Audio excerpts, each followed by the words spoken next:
אז זה בדיוק בול עלייך להכיר עכשיו את קרן פלס, נכון? ואת ענבל הופמן. מבית ספר, לפני 21 שנה, בית ספר רנה קסן בירושלים. 21 שנים. כאילו אתמול. שהכל עובר לסופי נורא מהר. לא, זה המחמאה. שמיד הזדקקו בדיוק להנחיות שלך, איזה מחמאות נותנים ולא נותנים, משום שהן מארגנות פגישת מחזור. למה לכם? למה באמת? מי צריך לזכור את העבר? 21 שנה שנזכרתם בחבריכם מבית הספר. זה טרנד שהולך ותופס תאוצה עכשיו, אז מה עומד בחוץ? אנחנו כל כך לא בעניין של טרנדים. אז איך זה בכל זאת? באמת מגעגועים? אל תגידי לי שזה געגועים. בחיי געגועים. זה בית ספר מאוד מיוחד. כנראה שהיה לכם ממש טוב. הייתם מלכות הכיתה? את האמת. בבקשה, ברור. נראה לי שאנחנו צריכות לדבר. תקשיבי טוב, אם היית עוברת את מה שאני עברתי בתיכון, היית שוכחת שהיית שם בכלל. את מלכת השכבה. מלכת השכבה היא הייתה? בואי נפתח את זה כאן. בואי נפתח את זה רגע. עשו עליי חרם, איזה מלכת השכבה? לא? תראי, יש דברים שאת לא יודעת. ממש לא. אוקיי. אז בעצם כל הסיפור הזה של פגישת מחזור, זה את רוצה לסגור חשבון עם אנשים. בדיוק. בדיוק. אז אנחנו באות. אני אביא את קדימה.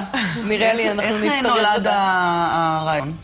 האמת שחבר טוב שלמד שכבה מעלינו, רנה קסן זה מין בית ספר כזה שהוא כמו משפחה. כל השכבות פחות או יותר בסדר גודל של הגיל שלנו בקשר נורא טוב. אחד החברים הקרובים שלי בא אליי הביתה אחרי ערב שכבה שכזה, באודיטוריום ברנה קסן, ואמר, תקשיבי, זה פשוט מדהים. זה חוויה מטורפת, אחרי 21 שנה לראות פנים, לעשות כל מיני קלוז'רים, להתעמת עם דברים קשים.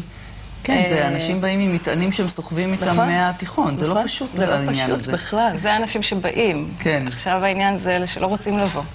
איך גם נוצר החיבור ביניכן? כי אתן לא הייתם חברות בבית הספר. לא היינו באותה כיתה, אבל פייסבוק. ותוך שבועיים מצאנו איזה 170-180 איש. ככה, בלי להתאמץ אפילו. וזהו, וברגע שהחלטנו שעושים, אז יש מטרה וצריך להתחיל לזוז, ואנחנו חצי שנה עובדים על זה כבר. אז אמרת שיש כאלה שכן רוצים לבוא ויש כאלה שלא רוצים לבוא. אז כאילו, המקובלים בטח כולם רוצים לבוא. לא, דווקא לא. אין מצב שלא, מה?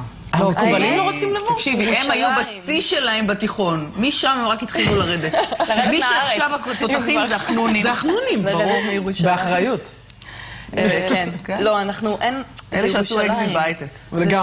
זה נורא לא מקובלים, לא מקובלים. אין לנו דבר כזה. מה זה אין דבר כזה? אין בית ספר לא, היום אין, אז היה.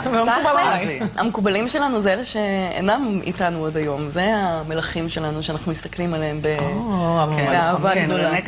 רנה קסן זה בית ספר עם היסטוריה של גם פיגועים וגם אנשים שנהרגו בצבא, לא מעט. נכון, המון אנשים שנהרגו בצבא. מין רוח בית הספר היא כזו. של גיוס לקרבי ותרומה למדינה, וזה בית ספר באמת מאוד מיוחד. ומעבר לזה, יש גם את... לא זוכרת מה רציתי להגיד.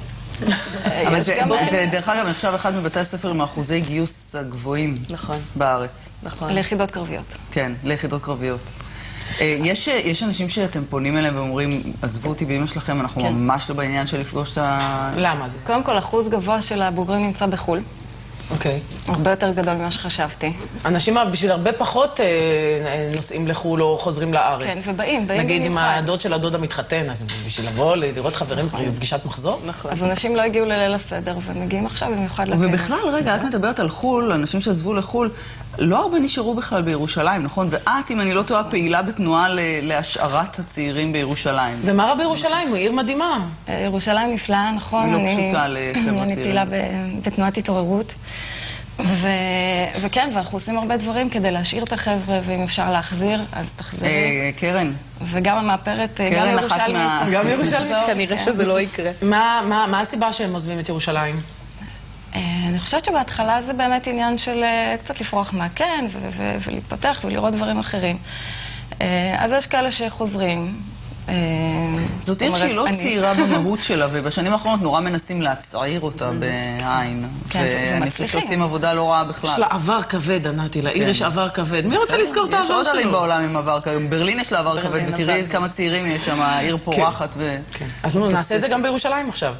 בהחלט, בהחלט. אנחנו בהתעוררות עובדים קשה על העניין הזה, יש לנו הרבה פעילויות. הנה, למשל, היום בשעה 4 אנחנו הולכים לעשות איזו הפגנה גדולה כדי לפתוח את הסינמה סיטי, גם בשבתות, כזה שכשאתם באים, אז יהיה לכם מה לעשות גם בשבת. תבואו עם רכבים ממוגנים נגד האבנים. אין שום סיבה שאני אגיע לירושלים ביום שבת, אבל... כן.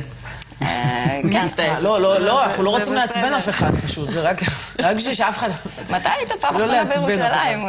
יש איזה מישהו מיוחד שאתן הולכות לסגור איתו כל אחת מכן חשבון שם? אולי עם המורים. עם המורים. אנחנו הזמנו גם את כל המורים, זה גם פגישת מחזור שלהם. וזה נורא מרגש, כי רובם כבר לא עוסקים במקצוע, וגם להם זה מאוד מרגש להיפגש מחדש.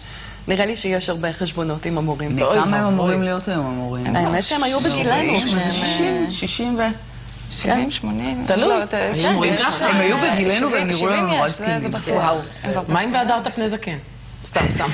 לא, האמת היא, זה חשבון, זה לסגור חשבון חיובי.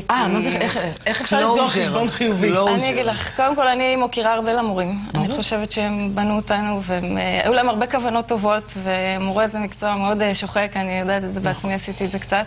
אגב, אני חייבת, אתם לא מבינים את המשמעות של החולצה הזאת, אבל זו החולצה של יום שמיניות, אנחנו מחזור נ"א. שמרת את זה מאז? שמרתי את זה מאז. כל הכבוד לך. והשמש הזו היה אז את העניין של היכונו לביאת המשיח, אני לא יודעת אם זוכרים. מה? מכיר עד היום. של הרבי מלובביץ'. נכון, אז אנחנו החלטנו שזה היכונו לביאת השמיניסטים, ואנחנו היינו השמיניסטים, ואנחנו פשוט, איך אומרים, עפנו על עצמנו.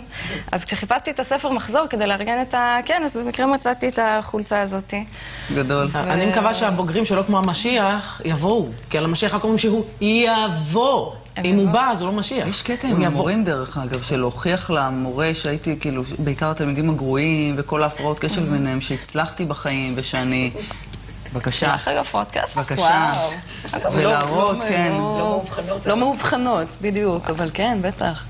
אז תבואו, איפה המצלמות? אני לא יודעת אם אנחנו באופן אישי נבוא, לפחות מי שהיה מחזור נ"א בזה, קוראת לכל מחזור נ"א להגיע. אין לך מה לחפש שם. אין לי מה לחפש שם. באופן כללי, אני בכלל אין לי מה לחפש. אני הפסקתי לחפש, נמאס לי, די. תודה לקרן ולענבל, וכמובן בהצלחה. רגע לפני שאנחנו יוצאים להפסקה, אני רוצה לספר לכם שרשת נרתמת למען